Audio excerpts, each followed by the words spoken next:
Aceh was on the closer tip of its archipelago, but still, it sparks curiosity as to why the Turks would care to form any kind of relations with a state so far from their borders. For Aceh, on the other hand, the alliance was quite understandable, with the Portuguese having recently taken control of Malacca, too close to Aceh for comfort. Relations with the Ottomans could mean support in an effort to push the colonizers out of the region, or, at a minimum, could provide aid if the Portuguese ever attempted to extend their authority over to the Aceh Sultanate.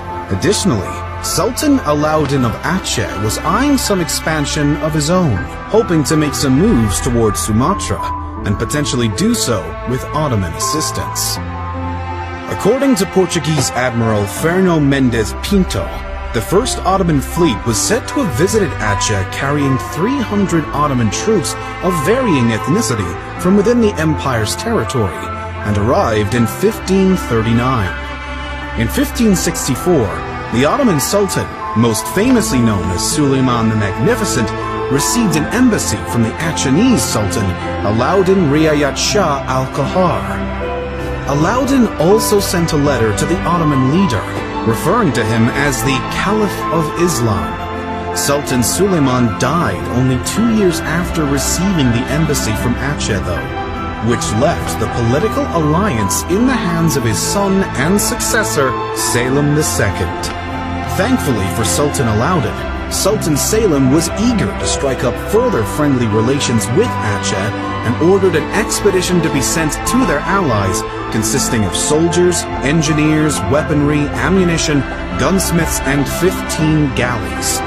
Before they could reach the Indonesian archipelago, though, the ships had to be redirected to deal with a rebellion in Yemen, and only 2 ever arrived in Aceh.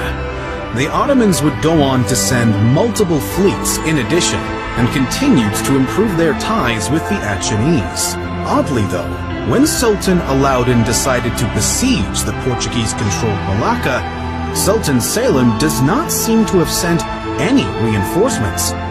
The Ottomans did, however, supply the Achenese with cannoneers, but that was all that they could provide due to their current endeavors in both Cyprus and Aden.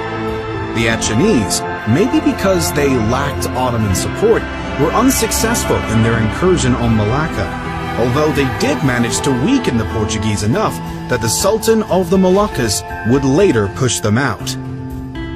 Despite not receiving as much military support from the Turks as they had hoped, the Sultan of Aceh and his men did accept beneficial aid from the Ottomans in the form of teachings on how to form impressive cannons, which were becoming increasingly important in maritime Southeast Asia. Thanks to Ottoman help, Aceh was able to possess roughly 1,200 medium-sized bronze cannons by the end of the 16th century.